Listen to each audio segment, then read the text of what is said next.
Esta é toda a minha riqueza. Dedico-me aos meus afazeres, aos meus filhos, dedico-me a você. Não importa se rico, se pobre, se negro, se loiro, se nobre, se nicei ou sansei, preso ou livre, santo ou demônio. Importa-me seu sofrimento, sua felicidade, sua alegria, sua tristeza. Na verdade, importa-me você. Se não for possível estar aqui com você, espero-lhe na eternidade. Venha comigo, seja feliz. Vamos ler um poema, um conto, uma frase. É aí que me inspiro, é aí que me encanto, é aí que me encontro. Esse é um poema que nós abrimos hoje, o programa Controverso, chamado Meu Descobrimento, e o autor é o nosso convidado de hoje. Ele foi líder estudantil nos anos 70, ali quando foi presidente do Clóvis Bevilacqua, que é o centro acadêmico da Universidade Católica do Estado de Goiás. De lá ele saiu como professor de várias escolas secundaristas, entre elas o Ateneu Dom Bosco, aqui de Goiânia. Também diretamente de lá, depois de começar uma carreira como advogado, foi nosso vereador, presidente da Câmara Municipal no primeiro mandato, saiu como prefeito interino em momentos complicados da política brasileira, posteriormente como deputado do antigo MDB, Movimento Democrático Brasileiro, e depois prefeito de Goiânia. Como prefeito, foi cassado, comprovou sua idoneidade, retornou para o cargo, terminou o seu mandato. Anos depois, já num outro partido, novamente vereador. E hoje conosco aqui no programa Controverso, ele, o prefeito, e nosso colega advogado, Daniel Antônio de Oliveira. Seja muito bem-vindo, Daniel. Que prazer, finalmente você aqui conosco. Obrigado. Grande prazer ter você aqui com a gente, viu, Daniel? A gente tem você como uma figura viva, histórica, e quero te ouvir. Como é que foi ser testemunha de todos esses anos da história de Goiânia? Bom, é o caminho, essa estrada longa, e sempre atuando, sempre estando presente nos fatos e nos atos, você acaba construindo uma história. Todos nós temos esse privilégio de vivermos e construirmos. Então, eu estava nesse meio. Daniel, quando a gente vai conversando, trocando ideia, eu tive assim, uma honra muito grande em poder...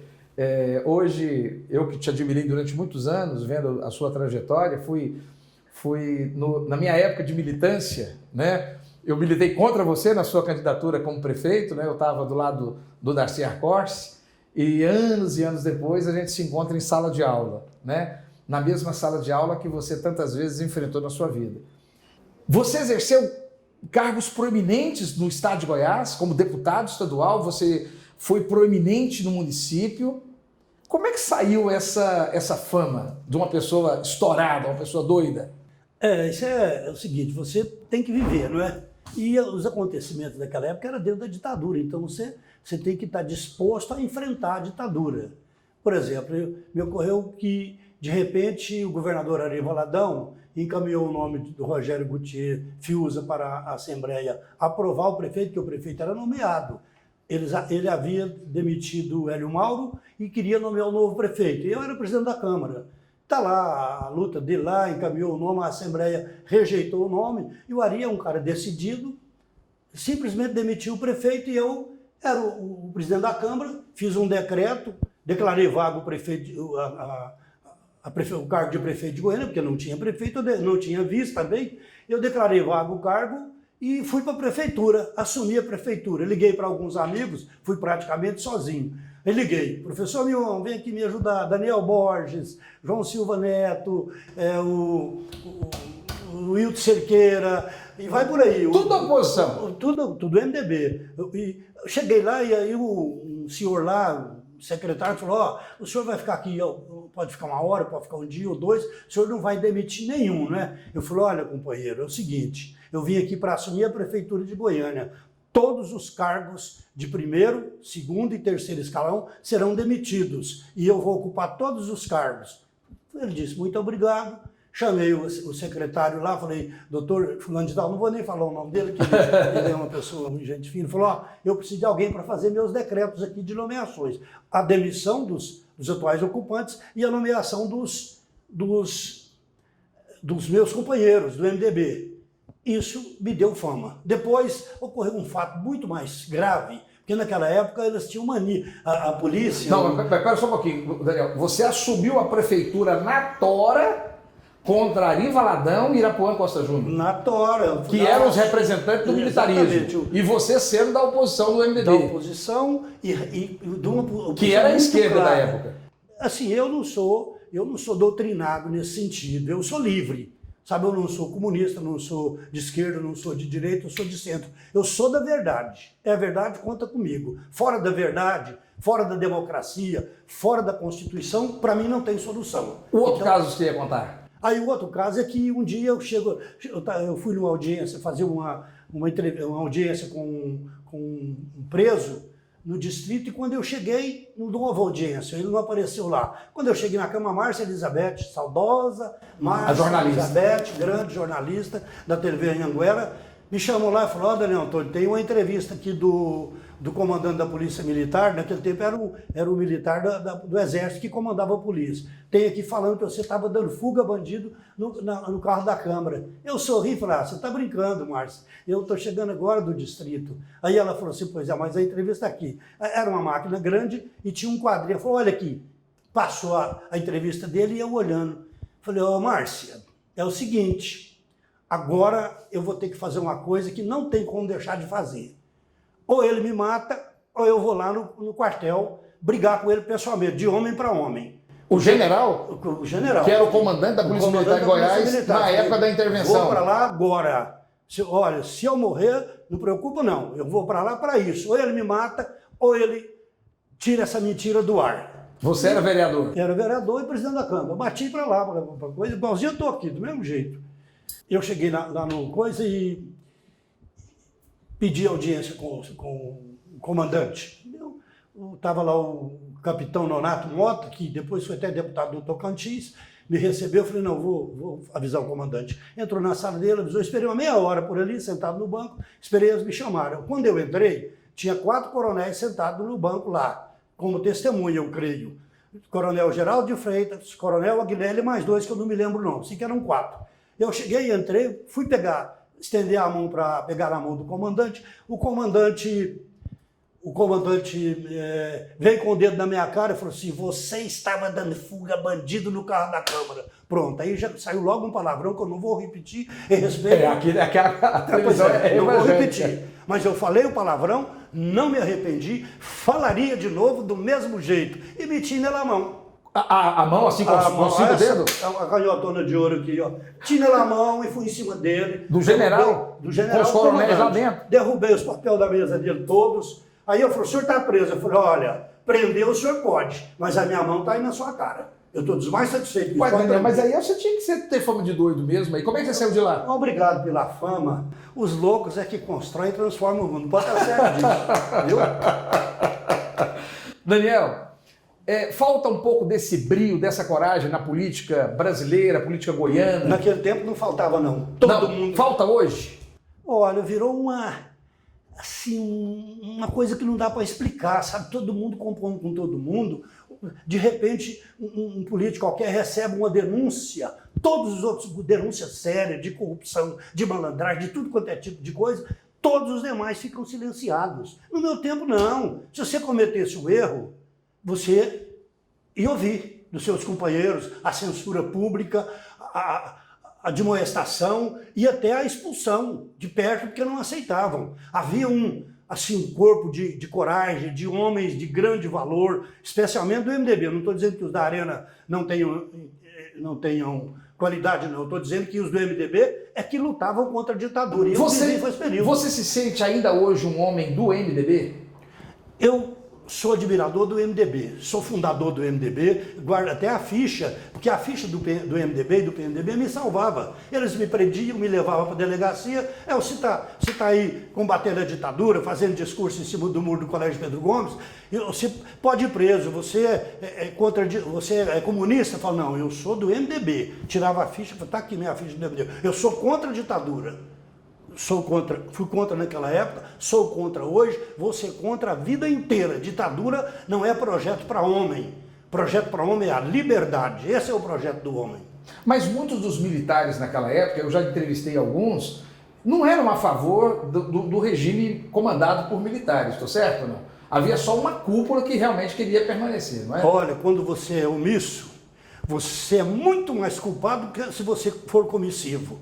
Então você eram omissos, silenciavam, via os problemas, via a tortura, via o espancamento, via as prisões injustas, via as cassações injustas, mas ficava caladinho, a não ser o MDB, que nunca calou. Havia os moderados? Haviam, mas também eram grandes companheiros. Na hora de decidir a parada, eles estavam juntos, entende? Então, é uma luta, né? E é uma luta que eu participei dela com muita humildade também, sem querer aparecer muito, sem achar... O MDB perdeu muito quando houve essa dissidência dos líderes, como o professor Nion, e montaram o PSDB? Ou você acha que essa ruptura era necessária? Isso faz parte da democracia, porque quando fundou o MDB, eram dois partidos, o MDB e a Arena, não é? Veio o pluripartidarismo, claro que as pessoas tinham o direito de buscar um caminho onde pudesse não estar incomodado. Para a democracia, foi muito bom termos gente do MDB, que éramos todos do MDB, os do PT eram do MDB, os do PSDB eram do MDB, enfim, os comunistas eram do MDB, nós éramos um movimento. Nós éramos, tanto é que é o movimento democrático brasileiro. Agora, só que nós éramos determinados a defender a volta do Estado de Direito, a volta do Estado democrático de Direito. Foi o que nós fizemos a vida inteira. Muitos companheiros tombaram, muitos foram presos, muitos foram torturados, muitos foram mortos, mas nós conseguimos voltar à democracia. Mas o que eu te falo é o seguinte, parece-me que depois que veio o pluripartidarismo, com a saída do pessoal radicalmente de esquerda, parece que não fez tanta diferença assim para a identidade do PMDB. Eu estou perguntando na saída do pessoal do PSDB, esses que formaram o PSDB. O PMDB não ficou muito regionalizado, não perdeu um pouco da sua sensibilidade social, não? Não, mudou foi o jeito de governar. Passou a ser PMDB em vez de MDB, PMDB. Aí foram para o poder e compuseram com tudo também, fizeram uma grande composição de todos os partidos, não estou dizendo só do PMDB não, era uma grande composição, o PT chegou no poder, chamou PSDB, chamou PMDB, chamou tudo, enfim, para poder formar um governo, uma administração pública, uma governabilidade. E isso, é claro que é democrático, é salutar. Daniel, deixa eu te perguntar uma coisa aqui. Você já está na política desde 76. E apesar que você exerceu seu último mandato no ano 2000, ou seja, tem 19 anos que você está um pouco mais distante, e uma pessoa como você jamais fica invisível, uma pessoa como você está sempre pairando sobre nós, com sua sabedoria, com o seu conhecimento, com o seu testemunho vivo. O que você está achando hoje da política brasileira? Primeiro eu te pergunto sobre essa divisão de bem, mal, direita, esquerda, essa divisão que está tendo hoje. Você está acompanhando isso? Você está sentindo isso? O Brasil é um país de diversidade. Nós somos uma diversidade muito grande, somos uma pátria imensa, entende? Então, nós temos de tudo, felizmente. Até é bom que tenham de tudo. E essa composição faz parte da vida de Mas todos. dá para dividir só entre duas partes só? Não tem mais do que duas? Porque hoje o pessoal está dividindo muito assim entre... ou é socialista comunista, ou então é de direita bolsonariana, por exemplo. Bom, é só isso que tem? É um direito da pessoa ser de direita, de esquerda, de centro, ou ser neutro, ou não querer. É um direito democrático da pessoa escolher o caminho dele. Não tem porquê. A gente tem que aproveitar tudo que é bom. Se é da esquerda, mas é bom, vamos aproveitar. Se é da direita, mas é bom, vamos aproveitar. Se é do centro, vamos aproveitar o que é bom. O que você está achando dessa chegada do Bolsonaro? Seria uma coisa quase impensada, né? Um governo do Bolsonaro há 20, 25 anos atrás. O que você acha dessa chegada do Bolsonaro? essa guinada à direita que nós estamos tendo, esse liberalismo com essas novas normas que estão chegando agora? Qual a sua opinião pessoal? Os erros da esquerda, os erros do PT, erros gravíssimos, falta de responsabilidade, falta de compromisso, nos arrastou para o Bolsonaro. Ora, o Bolsonaro devia ficar calado, ele, os filhos, porque prejudica o país, prejudica a democracia, prejudica a dignidade humana do povo brasileiro, certo tipo de conversa de presidente. O presidente Bolsonaro fica me parecendo antropologicamente atávico e primitivo, pois toda hora ele tromba e alguém tem que corrigir. Ainda bem que tem aquele general, que é o vice-presidente, general Mourão, que vai lá, corrige, ameniza e ajeita as coisas. Senão, onde é que nós vamos parar? O presidente tem que parar de falar bobagem. Ele tem que falar coisa boa, trazer sucesso para o povo, trazer emprego, trazer solução para a vida do povo brasileiro, melhorar o país, melhorar a economia. Isso é que ele tem que fazer e não ficar falando coisa que só traz inconveniência. Daniel, mas nós tivemos aparentemente uma melhora nos índices, né? Teve um controle da inflação, parece que a inflação está controlada, alguns empregos parece que estão um pouco mais controlados. A equipe econômica, você acha que ela está conseguindo conduzir? A equipe econômica, o Moro na parte de segurança pública? Essa conversa pode ser muito boa, mas tem 30 milhões de brasileiros na mais absoluta miséria. Então é o seguinte, não existe nada certo, não existe nada que você pode dizer, não, o Brasil está ótimo. Ainda tem um caminho. Não tem que caminho, moço, nós estamos perdidos. O problema nosso é que cada dia que ocorre um negócio é em prejuízo do povo. E a gente fica até com vergonha de ver certas condutas de gente culta, de gente preparada, de gente de grande valor e de poder de decisão. Nos afeta. Cá na base onde a gente está, nos afeta. Sua impressão, deixa eu descer agora para o governo do estado de Goiás. Como é que você está percebendo o governo do Ronaldo Caiado? É uma pessoa do seu conhecimento, Ronaldo, né? Eu acredito que o governador Ronaldo Caiado vai ser o grande governador. Ele é um homem correto, ele não se envolve em coisa que não presta, nunca vi falar, isso é muito bom. A equipe dele respeita ele, porque nenhum deles tem coragem de fazer algo errado. Se o Ronaldo Caiado tomar conhecimento, o cara vai para a rua na hora, não dura 5 minutos. Então é o seguinte, isso é bom para nós. Eu acredito que nós vamos ter um governador que vai realizar muito. E é isso que eu imagino. Deixa eu te perguntar, Daniel, isso é mais torcida sua por um amigo ou é uma percepção de experiência de quem já foi gestor público? Não, eu não tenho amizade nenhuma com o Dr. Ronaldo Caiado, nem contra nem a favor.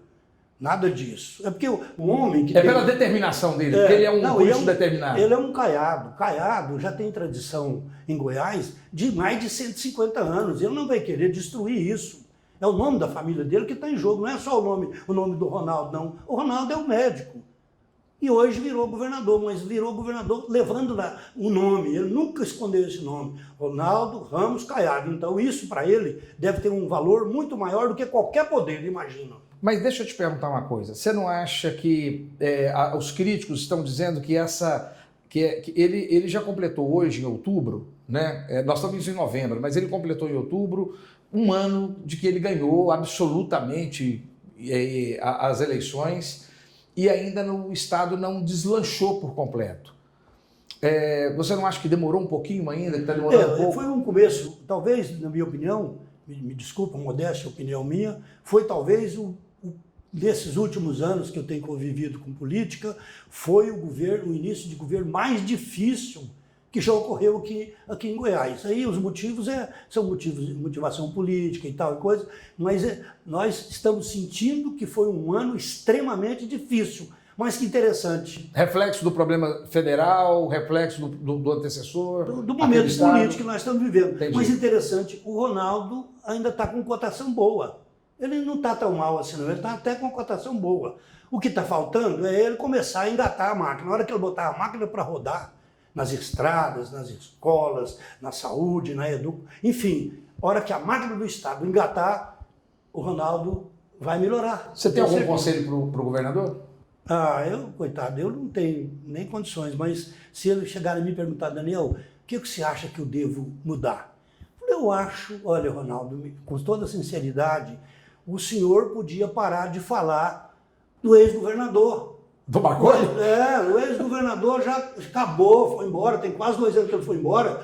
Toda hora está lá jogando o nome do ex-governador. Olha, se o governador, o ex-governador deve alguma coisa, se ele deve, para isso tem a polícia para fazer o inquérito, mandar para o Ministério Público ajudar no inquérito, desenvolver o inquérito e encaminhar para o Ministério Público, denunciar o ex-governador para a justiça julgar.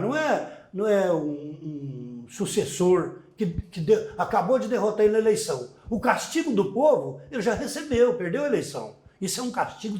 Para o político, é o pior castigo do mundo, é perder uma eleição. E ele perdeu. Mas você se lembra que quando o Marconi ganhou a eleição, ele batia no PMDB dia e noite, tanto é que o senador Maguito Vilela assumiu a bancada e falou assim, olha, o governo de Goiás está falando que lá é terra arrasada, lá não é terra arrasada. Você lembra desse discurso do terra arrasada? Mas falava do partido. É diferente de falar do sujeito que você acabou de derrotar. Entendi. Por exemplo, eu disputei com o Darcy. Disputei com ele, e daí? Eu nunca falei uma palavra contra o Darcy, ao contrário. Eu sempre respeitei o Darcy, foi um bom candidato, foi um adversário digno, à altura. Tipo, eu nunca vi abrir a minha boca para falar uma palavra. O PT que me vinha falando de mim. E aquela lenda que você não ganhou a eleição do Darcy, que foi o Íris que ajeitou a eleição? Olha, é o seguinte... É a oportunidade de falar aqui. Eu falei que eu ia te cutucar disso aqui dentro, Não. que o programa é controverso. O Íris nunca precisou disso. O Íris, toda hora que você mexer com o Íris, e é na rua, em qualquer lugar... Mas o pessoal mais velho do PT fala isso até hoje. Não, mas o povo do PT mente muito, inventa muito. Eles vêm mentindo, eles mentem, eles não ligam. Propina para eles é presente de rico para pobre, propina para eles é uma forma de fazer crescer o partido deles. Eu não sou assim. E o Íris, muito melhor, porque o Íris já devolveu até o poder para o PT, porra. E agora eles vêm falar do Íris? Peraí, brincadeira, não é? O Íris não precisa, se ele sair candidato a qualquer lugar, todo mundo respeita. Mas como é que foi que aconteceu naquela época? Você fala que inclusive, você abriu para recontagem. Aí o PT entrou com pedido de recontagem dos votos, o juiz mandou me ouvir, que era meu direito, de ser ouvido. É o doutor Joaquim Leite. E eu, na hora, autorizei a recontagem dos votos, eles foram lá e retiraram o pedido. Olha, você quer saber de uma coisa? A militância do PT sabia que se recontasse, aumentava o meu índice, porque eles foram unha grande durante toda a apuração. E eram muitos. O pessoal mais novo não sabe, o voto era contado, gente. O voto era impresso não. O voto era escrito, colocado na urna, e a gente contava voto por voto, mesa por mesa. Então ali de vez em quando acontecia uma baguncinha, uma coisinha. Não, fatos que... Onde o ser humano, existe falha. É natural ter falha. Aqui mesmo vocês vão encontrar falhas, aborrecimentos, chateação, porque faz parte do ser humano. Daniel, nosso tempo está quase acabando, eu preciso saber a sua opinião sobre Goiânia. E o Íris Rezende, que é nosso prefeito aí e está na boca de ser candidato à reeleição. Como é que você está achando da condução de Goiânia? Como é que você está achando a prefeitura? Eu estou encantado com a administração do Íris. Eu vou te explicar por que Não é por causa da amizade, não? Não, ajuda também, claro. Eu não vou ficar aqui prestigiando meus inimigos também, não, né? Peraí, seria demais. Mas também não tem nada contra meus inimigos, não, que Deus tome conta deles. Mas o Íris está fazendo uma coisa que é importante demais para Goiânia, que é a questão do transporte coletivo. Ele fazer essa coisa, fazer o transporte coletivo, dar dignidade para o povo que não tem, fica lá nas filas, no sofrimento e etc e tal. Então isso é importante. Segunda coisa, a mobilidade urbana de Goiânia está mudando. Olha, isso é importante, porque é para o futuro. Talvez não seja para agora, para hoje, mas amanhã, depois, e a cidade vai desenvolvendo. Se todo prefeito chegar e falar, vou me preocupar com a mobilidade urbana, porque a cidade está crescendo e ela não para de crescer. Vou me preocupar com o transporte coletivo e os outros, a obrigação do prefeito é zelar da saúde, da educação. É isso, enfim. E eu acho que está tudo indo, pelo que eu vejo, e a minha modesta opinião, é que está tudo indo e aflorando de forma muito boa e muito correta. Daniel, o Íris tem 8 anos a mais que você. E ele está se organizando para ser novamente candidato a prefeito. Você não acha que ele tinha que parar, não? Grandes estadistas não param. Não param. Pode prestar atenção. Foi assim na Inglaterra, até o cara morrer de velho lá dentro do gabinete do primeiro-ministro, Churchill. Foi assim nos Estados Unidos, enfim. Eisenhower foi até o fim. Até 90 anos. Então, o Íris vai ser prefeito, eleito, ninguém ganha dele. Pode escrever o que eu estou te falando. Vai ser eleito prefeito. O Íris vai ficar na... Eu espero que ele arranje um vice bom, porque se ele precisar de ir para o Senado, por exemplo, dois anos depois, ele tem um vice à altura dele. E você é cabo eleitoral para o Senado, para o Íris ir para o Senado? Eu só tenho meu voto. Mas o meu voto vai ser dele, então não tem problema nenhum. Mas eu só tenho meu voto, é a única coisa que eu posso Daniel, vai ser o voto é uma coisa muito importante. E para nós aqui do programa Controverso, foi uma delícia estar conversando com você. Eu espero ter você aqui conosco outras vezes. Deixa aí a câmera, você tem aí 30 segundos, 40 segundos para deixar aí uma mensagem para o nosso telespectador, nosso internauta, que vai ficar para sempre aí na internet, e principalmente nessa época em que as pessoas estão querendo uma opinião de alguém com a sua experiência. Muito obrigado por você ter estado aqui conosco. Te agradeço muito ter me convidado para o seu programa, agradeço os meninos da operação que estão trabalhando aqui e quero dizer a todo o povo de Goiás que Goiás não para. Goiás é um estado pujante, forte, bonito, maravilhoso. E nós temos Goiânia. Goiânia é um exemplo em qualquer lugar que você chegar. Onde você mora? Mora em Goiânia. Nossa, que beleza, hein? Goiânia tem um prestígio mundial que poucas capitais brasileiras têm. E Goiânia não tem praia, mas tem os mais fortes cantores sertanejos de todo o Brasil. E isso é importante para nós, porque nós gostamos de música do sertão. A música raiz, né? Daniel, olha, muito obrigado, que Deus te abençoe e até o nosso próximo encontro. E você fica conosco, porque ainda tem um pouco mais de Controverso para nós.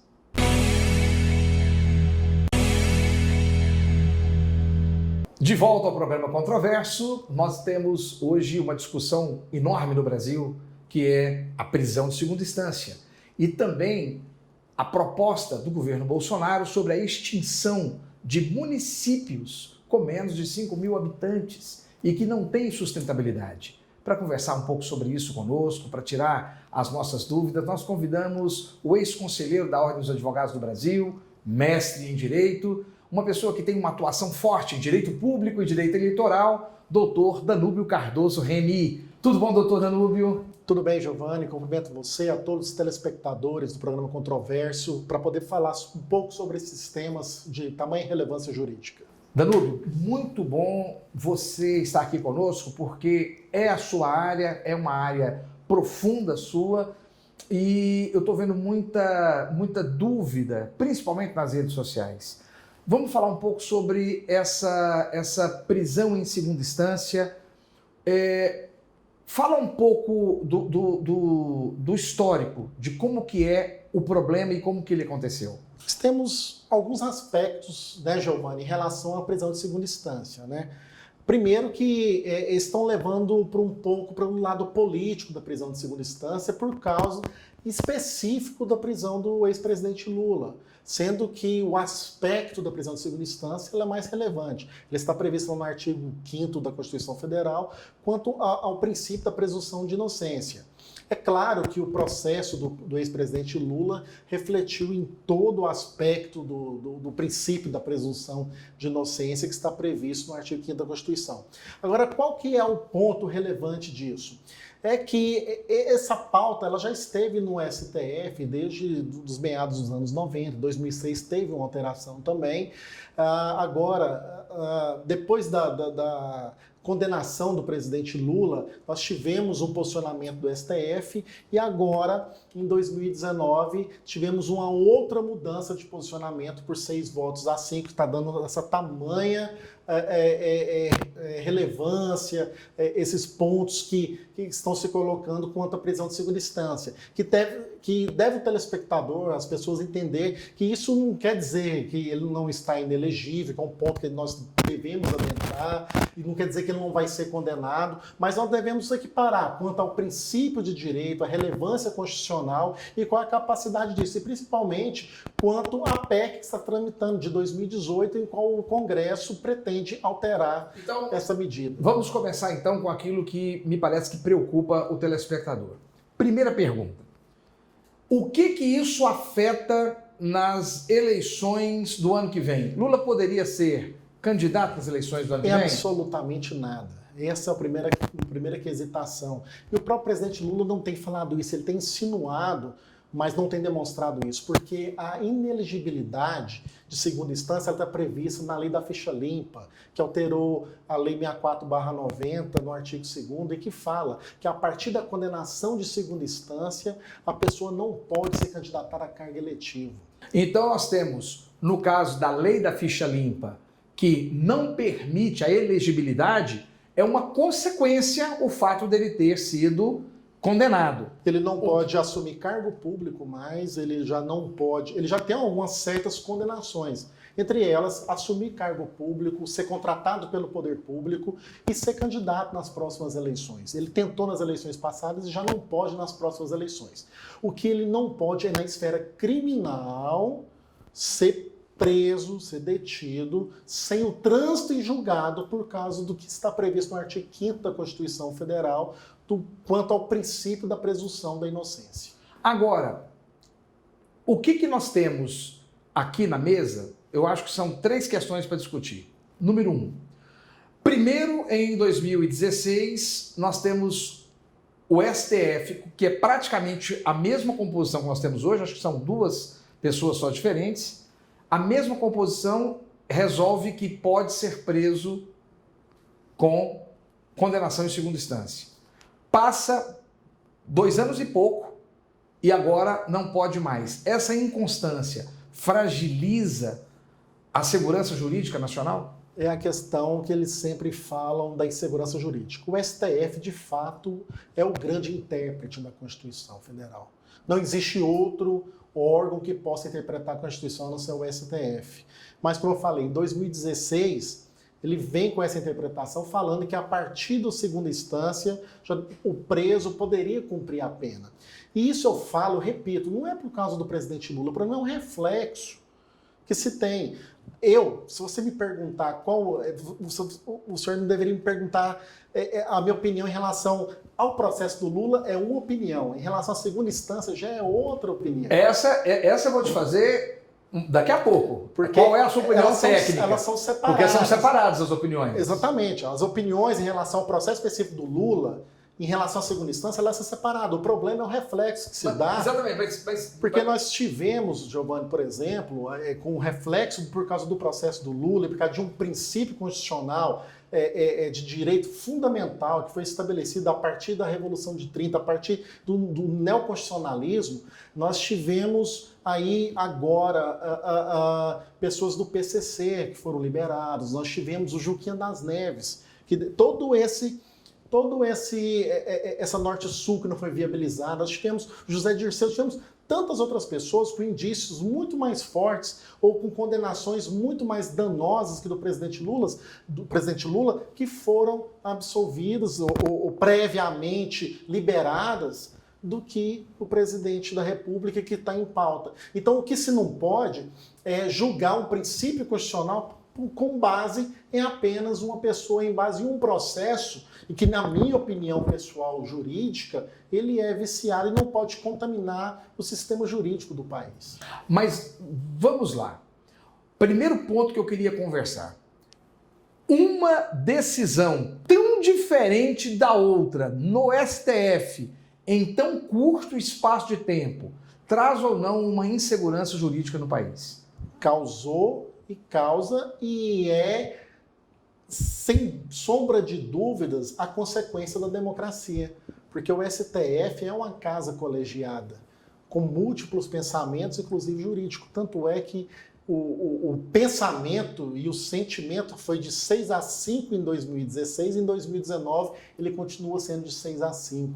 É uma pauta e uma matéria que talvez ele não teria que ser discutido, não teria que ser de maioria absoluta. Mas 6 a 5, talvez de 2/3. 6 a 5 com mudança de posicionamento. Com mudança de posicionamento. De posicionamento. De posicionamento. E quem não nos garante, porque o direito ele deve ser reflexível, né? O que o senhor está me questionando é por que no prazo de 3 anos, o que mudou no direito em 3 anos para se mudar tão rapidamente, né? Porque o direito ele precisa mudar. De 88 para 2019, 21 anos, eu concordo que a Constituição ela não atende mais à expectativa da população de 88. Mas agora, no prazo de 3 anos, está aprovado aí nas ruas o sentimento da população que a interpretação do STF ela não tem atendido a expectativa da população. E com isso há um sentimento da turba, um sentimento da população de uma parcialidade do STF. O senhor acha que justifica esse sentimento de parcialidade, pelo menos o sentimento? Não estou dizendo para o senhor julgar se tem parcialidade, acho que não cabe ao senhor julgar. Esse sentimento de parcialidade, sem querer julgar o STF, que eu respeito muito, todos os juristas que estão lá, eu acho todos eles muito bem preparados, mas é exatamente por lá ser uma casa que não deixa de ser uma casa política. Pelo histórico dos membros que estão lá, pela indicação dos membros, e nem todos eles serem indicação tecnicamente jurídica, e com pensamentos jurídicos pré-elaborados que talvez não evoluíram conforme a Constituição Federal e combinado com o sentimento da população brasileira. Lembrando que a democracia nem sempre, Giovanni, ela vai ser instrumento da maioria. A maioria ela não pode sempre conduzir o futuro da nação. A gente tem essa impressão que o sentimento da maioria ela deve conduzir, da maioria absoluta, mas muitas vezes não. Muitas vezes a maioria é instrumento de manobra e através de instrumentos técnicos e jurídicos que têm o controle de sobrepesos estabelecidos pela própria Constituição, e aí que entra o Poder Judiciário e o Legislativo para poder fazer esse equilíbrio. Doutor Danúbio, quando a equipe jornalística do programa Controverso convidou o senhor, a ideia era exatamente discutir mais dentro do ponto de vista eleitoral e público. Nós vamos aprofundar posteriormente mais a visão criminalista, mais a futuro. Eu queria que o senhor trouxesse para nós um pouco da consequência política dessa decisão. O presidente do STF, Dias Toffoli, ele traz no seu discurso uma devolutiva, dizendo que o STF ele cumpre uma função de resguardar a Constituição, e ali ele dá o voto de Minerva, entendendo pelo bem da Constituição, cumprir a Constituição e resguardar a presunção da inocência, entendendo que cumprindo a Constituição, a prisão somente após o trânsito em julgado. Ou seja, só depois que absolutamente todo o recurso tiver passado.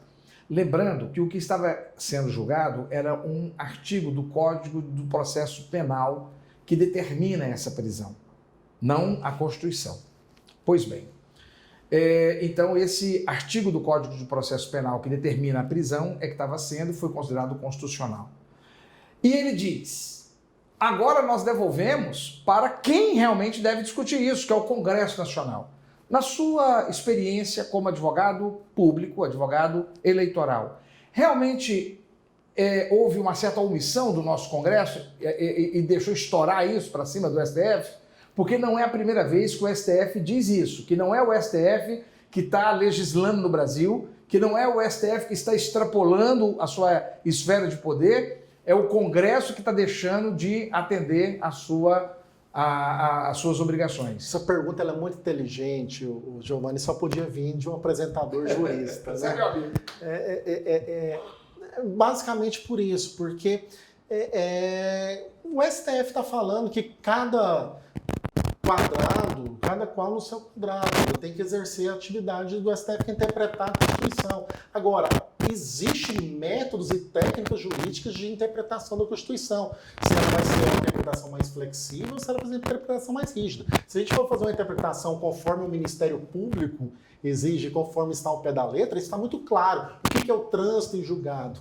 O trânsito em julgado após vencer todas as instâncias recursais. Isso está previsto no artigo 5º da Constituição como um instrumento de, principalmente, é de direito fundamental. E o problema é que quando você mexe no direito fundamental, você começa a interferir em outros direitos fundamentais. Doutor, mas o Congresso está deixando a desejar? Mas O Congresso está deixando de sua fazer? pergunta de forma objetiva ela é essa. Eu não vejo que esteja deixando a desejar, porque nós tivemos uma Constituição Federal, uma alteração na Constituição em 88. O que talvez não seja correto é tantas emendas à Constituição como nós temos feito. Nós temos a Constituição no Brasil, conforme você já sabe, ela é semi-rígida. Nós temos cláusulas pétreas que não pode ser mexida e nós temos direitos fundamentais que o Congresso é muito complicado você entrar em direitos fundamentais para você poder alterar. E essa cláusula específica que estão querendo alterar pela PEC 410/2018, salvo engano, ela é muito complexa porque você está entrando num direito fundamental. Você está alterando não é uma simples norma de funcionamento do Estado, mas sim um direito fundamental inerente à pessoa humana, que é dela não ter a condenação antes do trânsito em julgado. Mas, doutor Danúbio, o que é que dentro dessa discussão acontece que às vezes o telespectador não sabe? Que não era sempre assim. Me parece que até o ano de 2007 ou 2008 havia a prisão em segunda instância. Foi mudado por causa do mensalão. Quando o mensalão começou a prender após a segunda instância, é que o Congresso rapidamente fez a mudança no Código de Processo Penal e remeteu a prisão somente após o trânsito em julgado. Ou seja, nós temos ali um grupo de senadores e deputados que, para se autodefenderem de um processo que estava em curso, que era na época o mensalão, não havia ainda a Lava Jato, não havia ainda o Petrolão, e se defenderam exatamente do crime de colarinho branco. Não seria um pouco querer demais que agora eles mudassem essa norma, podendo ser que eles estivessem novamente em risco, esse próprio Congresso? Nós podemos confiar nesse Congresso que está aí?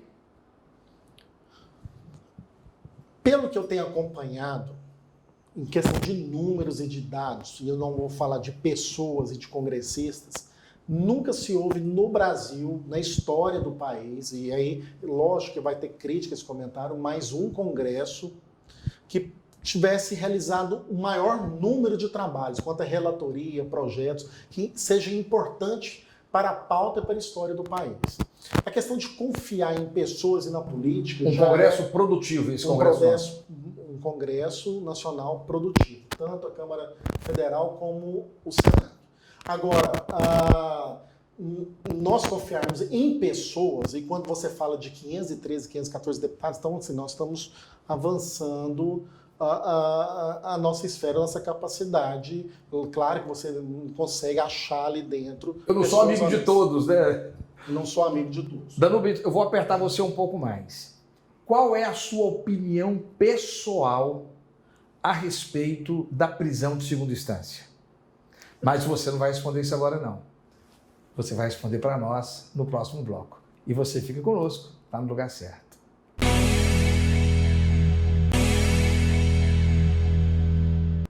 Programa Controverso, estamos agora no nosso último bloco. Infelizmente, eu deixei uma pergunta aqui no ar.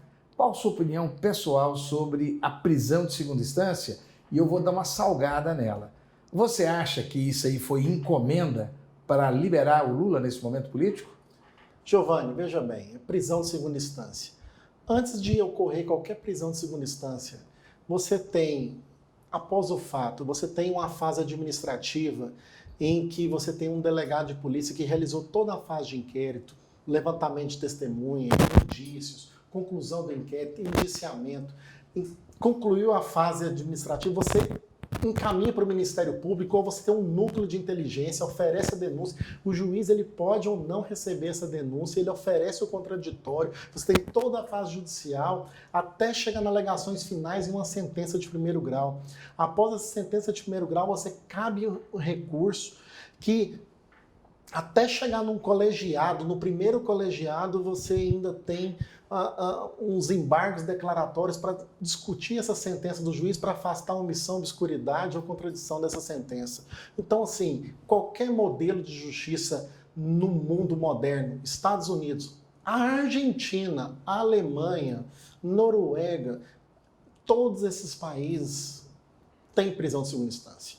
Então, é claro que após passar por todo esse crivo administrativo, judicial do juiz de primeira instância e chegar por mais 3, 4 juízes, eu sou a favor da prisão de segunda instância. A gente não pode esperar a demora judicial, e eu não estou ocupando a demora judicial para condenar, por causa de um princípio que a gente tem que questionar no Brasil, são os princípios. E o princípio maior que nós temos muitas vezes é o do valor à vida. Nós temos princípios que tem que ser... nós temos que colocar como equivalência para poder... sobre a presunção de inocência, inclusive. Então, eu sou totalmente favorável. Agora, o que nós temos que separar é a questão da presunção de inocência, a prisão de segunda instância e a prisão do presidente Lula. São 3 elementos totalmente diferentes em que a opinião pública, através da imprensa e de militâncias partidárias, estão misturando no mesmo cenário e que nós não deveríamos estar seguindo. Agora, se você perguntar para mim se eu sou a favor da prisão do presidente Lula, eu não sou correligionário do PT, não sou eleitor do presidente Lula. Agora, eu tenho convicção pessoal e política que um processo em que o juiz comunica com o promotor, grampeia celular de advogado, ele é totalmente viciado. E nós temos princípios, entre eles do indúbio pro réu, que não foi seguido nesse processo. E por causa dele, nós estamos liberando criminosos muito mais danosos para a nação do que o presidente Lula. Fora a velocidade, tanto o processo acusatório quanto a fase recursal teve no processo do presidente Lula, né? Nós temos Foi o processo mais rápido que eu vi na minha vida. processo mais rápido. Nós temos a Operação Monte Carlo, nós temos tantas outras operações que até hoje não foram conclusas. Doutor Danúbio, excelente a posição que o senhor trouxe, mas eu preciso, para ajudar o nosso telespectador, fazer aqui um levantamento. Na verdade, nós precisamos entender que só se faz prova nos processos brasileiros e também no processo mundial, na primeira e na segunda instância.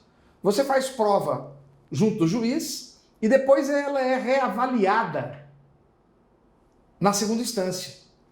As demais instâncias são só para ver se o processo foi tudo ok. Então, na verdade, o STJ e o STF, aí sim, no Brasil, é só para ver se o processo, se o formalismo burocrático judicial foi tudo certinho. Então, levantou-se as provas, analisou-se as provas. Aí eu te pergunto, quem é que tem dinheiro no Brasil para manter advogado defendendo no STJ e no STF? A grande massa popular tem dinheiro para manter advogado fazendo essa defesa? E são os 2 pesos e 2 medidas que, às vezes, nós temos que equacionar princípios, né?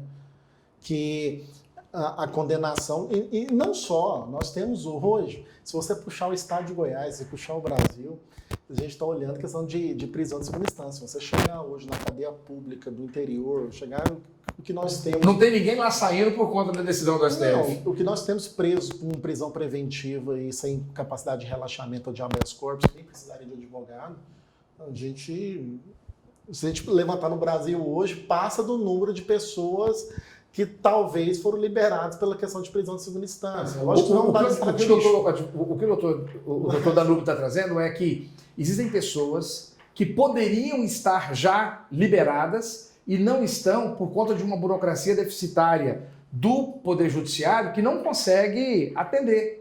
Ou do próprio Estado. E do próprio Estado, não é isso? Por falta de defensoria pública. Então, o senhor é a favor da prisão de segunda instância, porque entende que o processo é mais do que bem estruturado, a fim de que a presunção de inocência seja plenamente atendida. Aquela pessoa, pelo contrário, já não tem mais presunção de inocência. Pelo contrário, a presunção é de culpa, né? De culpabilidade. Claro, desde que tenha um tempo razoável no processo. Segunda pergunta que eu tenho para o senhor já respondeu. O processo do presidente Lula teria sido um tanto viciado. Terceira pergunta que eu faço para o senhor. No caso específico, o senhor acha que a prisão de segunda instância atenta à Constituição? Hoje, ela está atendendo à Constituição, é questão de interpretação do STF, né? Porque são teorias do direito que são aplicadas conforme a Constituição. A Constituição, como eu te falei, ela é flexível e cabe a forma de você conseguir interpretar. Nós tivemos interpretação em 2006, outra em 2016, outra em 2019. Apesar que o senhor é meu convidado, mas eu também gostaria de dar minha opinião pessoal. Eu entendo que o STF ele tem essa capacidade, a capacidade de entrar no espírito da lei, entender que em 88 estava tendo um resgate de um período de exceção, e o que ele queria era simplesmente que as pessoas não fossem presas aleatoriamente, mas não premiar a impunidade. E eu acho sim que ela pode fazer esse critério moderador quando se analisa todo o arcabouço da Constituição. Bastaria fazer uma alteração mais à frente da Constituição, fazer uma complementação de entendimento da Constituição sem alterar o artigo 5º. Na minha concepção, essa seria uma alternativa. Bom, doutor Danúbio, não queremos conversar só sobre essa questão da segunda instância, mas tem muita mudança no Brasil acontecendo, a extinção de municípios. O senhor é advogado da Associação Goiana de Municípios. E hoje nós temos aí, foi apresentado na semana passada pelo nosso ministro Guedes, um projeto de PEC, que é a PEC do Pacto, que ela prevê, entre uma solução para o Pacto Federativo, a extinção de aproximadamente 1.280 municípios no Brasil que tem menos de 5 mil habitantes e que não atinge não atinge 10% da receita, não atinge 10% do pagamento das suas contas. O senhor tem uma opinião a esse respeito? Tem muita crítica em relação a isso, né? É mais uma forma técnica. Eu vejo que parece que é uma forma técnica de quem está lá dentro do gabinete querendo criar olha para o mapa do Brasil e fala assim, eu vou resolver o problema do país. Porque é uma pessoa que não viajou o Brasil. Não viaja o Brasil, parece que não tem identidade. Porque, não conheceu. Vamos ver Goiás. Goiás nós temos 246 municípios, né? Isso. E aqui todo mundo tem a sua bandeira. O povo de Goiás, assim, ou o povo é de Turvânia, ou o povo é de Jaú-Paci, ou o povo é de Trindade, o povo tem aquela sua bandeira, tem aquela sua identidade. Mas o que vai fazer com o Rio Quente, por exemplo? O que nós vamos fazer com o Rio Quente, por exemplo? Nós vamos agregar Caldas Novas? Então, assim, o sonho de Caldas Novas, né? Então, assim, é uma questão complicada. E Rio Quente não entra, porque Rio Quente é autossustentável. É autossustentável. Você está levando recursos para lá. Mas exatamente por isso. Porque é uma medida econômica, ela ultrapassa a medida social. E isso, a questão do Pacto Federativo, eu parabenizo o presidente da República e a equipe econômica por estar organizando já a discussão, que já é antiga, porque a maior fatia do bolo nós sabemos que vai para o governo federal, depois estados, depois municípios. Na verdade, o município tem que arcar com 25% de educação, 15% de saúde, e nós temos lá 54% de folha, 6% de câmara, nós temos apenas 4% de investimentos. Os municípios não dão conta de se bancar. Você me passou dados importantes que apenas 25% dos municípios brasileiros, somos mais de 5 mil municípios no Brasil, 5.570, salvo engano, que apenas 25% tem sustentabilidade. E aí, se entrar nessa média que criaram, que é uma média que não tem ciência, é o que falta um pouco, acho que, ao governo, é essa questão de você não remeter aos governos passados, mas tanto o governo Fernando Henrique como o governo Lula, e não criticando os militares, mas eram governos que os intelectuais que formavam a base desse governo dentro das universidades. E as universidades têm uma base científica. E essa base científica, elas sempre são respaldadas em números. Olha, você está trazendo uma coisa importante. Então nós temos um governo prático agora, altamente pragmático, que é importante. Esse pragmatismo estava faltando no Brasil, né? Essa gestão pragmática. Mas nós temos que respeitar os dois outros modelos que nós tínhamos, que foram primeiro os militares, né? Que são pessoas que têm uma praticidade, mas também têm uma experiência concreta de conhecimento da interiorização do Brasil. E depois, o que veio na redemocratização, que são os intelectuais. Não, os governos Fernando Henrique e o próprio governo PT, que seguia sempre critérios científicos, números básicos. A gente não pode simplesmente colocar assim 10%, 5%. Precisa de vereador numa cidade de 2 mil habitantes? De 3 mil habitantes? Precisa de vereador pago? Precisa. Não estou falando do poder legislativo. Eu estou falando de vereador pago. Precisa, Giovanni, porque é o seguinte, Se não precisar, nós temos que mudar a base da Constituição. E a base da Constituição que é o quê? Nós temos um modelo político dividido em poderes legislativo, executivo e judiciário. Então, isso faz parte do modelo estrutural do Estado brasileiro. O senhor foi conselheiro da OAB, não foi? Agora, já a questão de ser pago, um direito social está previsto no artigo 7º da Constituição. O senhor foi conselheiro da OAB? Sim. Eu fui conselheiro da OAB? O senhor recebia quanto da OAB? Nós não recebemos da OAB. Nada. O senhor participava de comissão da OAB? Eu também participei de várias comissões da OAB. A gente passava nossas noites, né? E nossas esposas, é bom que elas saibam disso, é verdade, estávamos lá mesmo, não é? E não recebíamos nada. Quantos advogados nós representávamos ali no estado de Goiás? 40, 50 mil advogados. O senhor não acha que a responsabilidade é muito próxima aí dessas cidades de 3 mil, 4, 5 mil habitantes? Eu acho que as funções, elas são distintas. Primeiro, elas são composições de poderes, que está previsto na Constituição Federal.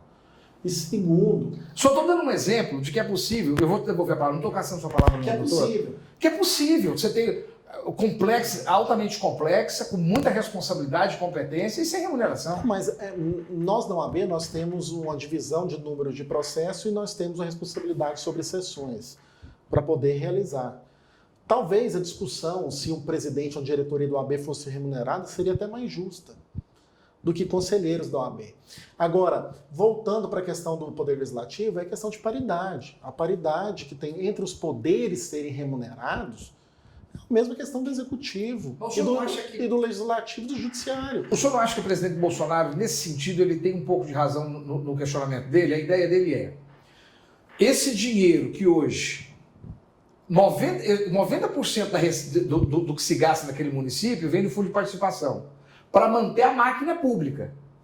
Eu pego isso que é para manter a máquina pública, extingo a máquina pública e aplico direto na população. O gasto do Poder Legislativo, constitucionalmente, é 6%. Não, mas veja bem, de acordo com os levantamentos que são feitos, esses municípios não conseguem. Eles não conseguem pagar mais do que a própria máquina pública. Porque ele tem que pagar 25% com educação, 15% com saúde, que poderia e talvez deveria ser obrigação do governo federal, que paga menos de R$20 para o médico para consulta do SUS, enquanto o município paga valor a mais. Enquanto o município paga 20, 30 mil reais para o médico, o governo federal paga 8 mil reais. Enquanto o município paga 5, 6 mil reais para o professor, qual é o valor que o governo federal paga para o professor? Então você tem que analisar qual é a participação do governo federal enquanto é a participação do município e o que arrecada o governo federal em relação ao município, porque a arrecadação do município, ela vai para o governo federal. Na hora que ela volta de forma... Doutor Danúbio, como diria o grande filósofo e profeta Gonzaguinha, o brilho do seu olhar foi traidor. O senhor é municipalista. O senhor é municipalista, não é? Eu acredito que a fatura para os municípios ela é de forma desigual e o governo federal está propondo... Ela é muito simples para o município virar para o governo federal e falar o seguinte, olha, sua certidão de nascimento, você nasceu em Jaupaci. A partir de hoje, você não nasceu em Jaupaci mais, você nasceu em Iporá, porque o município que você nasceu não existe mais. Você não apaga a história das pessoas da forma que está propondo o governo federal. Então isso não passa? É muito difícil. Gente, eu queria te ouvir mais algumas horas, mas infelizmente o nosso programa é curto. Mas eu já faço o convite para que você retorne aqui para nós e é uma grande honra para o Controverso ter aqui você conosco. Um amigo pessoal, um colega de tão grande brilho. Muito obrigado, Giovanni, muito obrigado a todos os telespectadores. Sempre é uma grande honra estar do lado de um comunicador e um grande jurista que é você. E você está no lugar certo. Te espero semana que vem.